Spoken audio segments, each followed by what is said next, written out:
Hi friends, welcome to Anand cricket predictions. Friends, IPL matches ఫ్రీగా prediction కావాలంటే మన Telegram ఛానల్లో జాయిన్ అవ్వండి. టెలిగ్రామ్ ఛానల్లో జాయిన్ అవ్వకపోతే లింక్ వచ్చి డిస్క్రిప్షన్ అండ్ కామెంట్ బాక్స్లో పిన్ చేస్తాను. టెలిగ్రామ్ ఛానల్లో టాస్ వేసిన తర్వాత ఐపీఎల్ మ్యాచెస్ అన్ని ఫ్రీగా అప్లోడ్ చేస్తాను.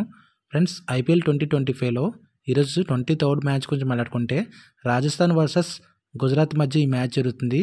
ఈ మ్యాచ్ గుజరాత్లో జరుగుతుంది. గుజరాత్లో ఇప్పటికు 2 మ్యాచెస్ జరిగితే 2 మ్యాచెస్ ఫస్ట్ బ్యాటింగ్ టీమే విన్ అయినాయి. సో ఈరోజు టాస్ గెలిచిన టీము మ్యాక్సిమం ఫస్ట్ బ్యాటింగ్ చేయొచ్చు, సెకండ్ బ్యాటింగ్ చేయొచ్చు, ఏదైనా చేయొచ్చు. సో రెండు టీమ్స్కి ఈక్వల్ ఛాన్సెస్ ఉంటాయి. అండ్ వీళ్ళ పెర్ఫార్మెన్స్ చూస్తే కనుక ఈ సీజన్లో గుజరాత్ ఫస్ట్ మ్యాచ్ ఓడిపోయినప్పటికీ లాస్ట్ 3 మ్యాచెస్ విన్నే వస్తుంది. గుజరాత్ చూడడానికి చాలా చిన్న టీంలా కనిపిస్తుంది, కానీ వీళ్ళ పెర్ఫార్మెన్స్ చూసుకుంటే హై రేంజ్లో ఉంది. వీళ్ళు రీసెంట్గా సిఎస్కే అండ్ ఆర్సీబీ మీద కొట్టి వస్తున్నారు. అండ్ రాజస్థాన్ చూస్తే కనుక రాజస్థాన్ ఆల్సో చిన్న టీంలో కనిపిస్తుంది. కాకపోతే వీళ్ళు ఫస్ట్ 2 మ్యాచెస్ ఓడిపోయినప్పటికీ లాస్ట్ 2 మ్యాచెస్ గెలిచి వస్తున్నారు. బ్యాటింగ్ అండ్ బౌలింగ్ రెండు టీమ్స్లో ఎవరు స్ట్రాంగ్గా ఉన్నారో చూద్దాం ఫ్రెండ్స్. ముఖ్యంగా లాస్ట్ 6 మ్యాచెస్లో హెడ్ టు హెడ్ రికార్డ్స్ వస్తే గుజరాత్ 5 మ్యాచెస్ విన్ అయితే రాజస్థాన్ 1 మ్యాచ్ మాత్రమే విన్ అయింది. హెడ్ టు హెడ్ రికార్డ్స్లో కంప్లీట్గా గుజరాత్ స్ట్రాంగ్గా అనిపిస్తుంది. అండ్ ఈ సీజన్లో బ్యాటింగ్ అండ్ బౌలింగ్ చూసుకుంటే కనుక బ్యాటింగ్ వైజ్ చూసుకుంటే రాజస్థాన్ స్ట్రాంగ్ ఉంది. బౌలింగ్ వైజ్ చూసుకుంటే గుజరాత్ కంప్లీట్గా చాలా స్ట్రాంగ్ ఉంది. గుజరాత్ టీంలో సాయి కిషోర్, రషీద్ ఖాన్, సిరాజ్ చాలా కంప్లీట్గా స్ట్రాంగ్ బౌలింగ్ లైనప్ ఉంది.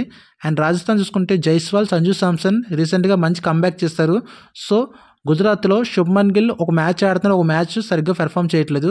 సో గుజరాత్లో శుభ్మన్ గిల్ కనుక పెర్ఫామ్ చేస్తే గుజరాత్ కంప్లీట్గా 100% స్ట్రాంగ్ టీమ్ అవుతుంది. గుజరాత్లో మెయిన్ బట్లర్, శుభ్మన్ గిల్, సాయి సుదర్శన్ ఈ ముగ్గురు ప్లేయర్స్ మీద డిపెండ్ అయి ఉంది. బ్యాటింగ్ అండ్ బౌలింగ్ కంపేర్ చేసుకుంటే నా అనాలిసిస్ ప్రకారం ఈ మ్యాచ్ ఇద్దరికి ఈక్వల్ ఛాన్సెస్ ఉన్నాయి.